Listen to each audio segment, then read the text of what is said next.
Bonjour à tous, nous voilà de nouveau sur les traces de ces femmes emblématiques en Côte d'Opale. Aujourd'hui, nous allons à la rencontre de Sophie, cuisinière de talent, afin de la soumettre à la fameuse épreuve concoctée spécialement pour elle, afin de savoir si cette cuisinière aux multiples talents cachés mérite elle aussi son titre. C'est parti! Alors, nous sommes dans l'atelier de pâtisserie qui se situe à Saint-Martin-Boulogne, zone de la Quêterie, au 5 rue de Moulin-à-l'Abbé, à côté, en face d'Auchan et entre métro et Promocash. D'accord.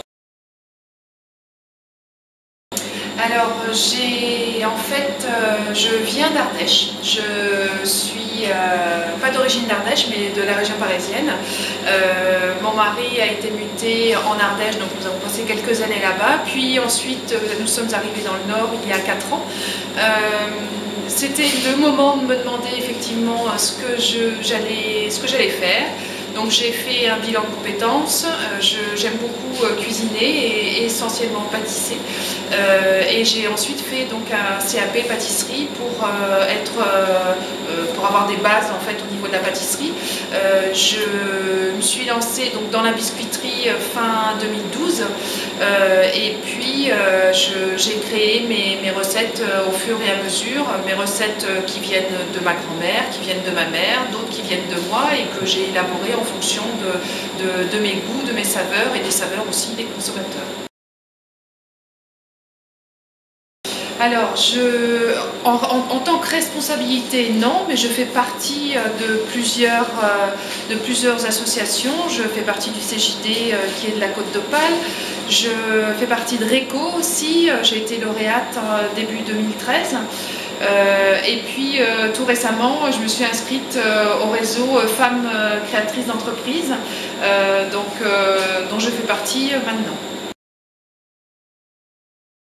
Tout à fait. Donc en fait, mon frère est pâtissier et on a 9 ans d'écart, donc il est plus grand que moi. Et j'ai baigné un peu dans. Il a commencé à 16 ans, lui, la pâtisserie, et il a vraiment fait beaucoup de choses. Il a tiré du sucre, il a fait du chocolat, il a fait plein de belles choses, et c'est vrai que j'ai baigné dedans. Et bon, l'idée m'est pas venue tout de suite, mais je pense que je l'avais déjà en moi à la base. J'ai mes parents qui tenaient un restaurant aussi, et ma grand-mère qui aimait beaucoup faire la cuisine aussi. Ok. J'aime beaucoup, alors en plus de partager effectivement au niveau des saveurs, des produits, je fais beaucoup de salons parce que le contact consommateur est primordial et très important. Il faut qu'il goûte pour qu'il puisse me dire si ça va, si ça va pas, et en fonction de ça, au démarrage, il y a des recettes que j'ai arrêtées, il y en a d'autres que j'ai améliorées, où j'ai enlevé un peu de sucre, voilà, c'était vraiment un partage avec le consommateur final. Et je partage aussi lors de mes stages de pâtisserie qui ont lieu le samedi après-midi. En fait, ce sont des groupes qui ont envie de faire un gâteau, de faire quelque chose ensemble, qui s'inscrivent, qui m'appellent et qui viennent le samedi après-midi préparer leurs recettes et ils repartent avec. Alors j'utilise vraiment dans la mesure du possible des produits locaux. J'utilise par exemple la chicorée qui vient de Bois-Plage, ma farine vient des moulins Vastes. Alors il y a des choses comme le piment d'Espelette qui n'est pas local, mais je me fournis chez le producteur directement. En tous les cas, j'essaye de me fournir directement chez les producteurs. Je ne mets pas de conservateur, pas d'additifs, pas de colorants dans mes produits, donc ce sont des produits qui ont une DALU de 3 mois, qui ne sont pas mauvais après, mais sur lesquels je préfère avoir un produit qui est vraiment qualitatif.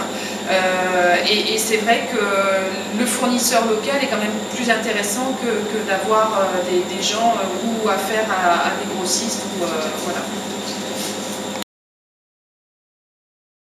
J'ai donné un petit nom sur chacun de mes produits, simplement parce qu'il me faisait penser au long beffroi, enfin la hauteur du beffroi.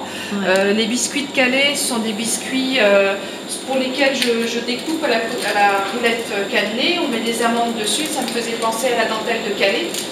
Les sablés de la Beurrière, c'est en référence au musée de la Beurrière de Boulogne-sur-Mer. Et les dunes de Ouissant, c'est effectivement, ça fait penser à des petites montagnes de sable qui fait que voilà, on avait en plus l'idée de les appeler comme ça. Voilà. J'ai d'autres produits que je vais sortir là courant mai, donc ça fait aussi partie des projets. C'est effectivement de donner de nouvelles vies à des biscuits, d'en enlever certains et d'en remettre d'autres, avec de nouveaux parfums, par exemple au coquelicot. Et ce sont des biscuits, j'ai des biscuits qui vont s'appeler le petit boulonnais, par exemple. Voilà, donc qui vont être apparentés plus sur Boulogne-sur-Mer.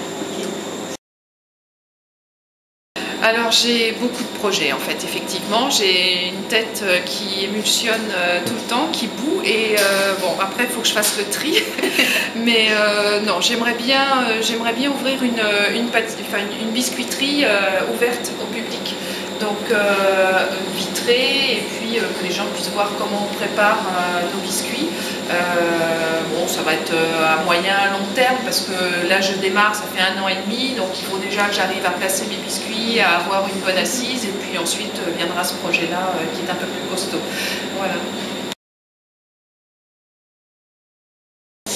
Eh bien écoutez, je pense qu'à partir du moment où vous avez envie, où vous donnez l'envie, et où vous êtes sans arrêt actif et où vous en voulez, il n'y a pas de souci. Je veux dire, si vous allez vers les gens, si vous discutez avec eux, et que les gens apprécient, goûtent, voilà, c'est vraiment une émulsion qui fait que dans la vie active, ça bout, ça prend forme, et puis ça forme la réussite. Je crois que vous méritez bel et bien votre titre de femme d'Opale, et c'est en tant que représentante de Pas-de-Calais Tourisme que je vous remets cette fameuse attestation avec nos félicitations. Merci beaucoup.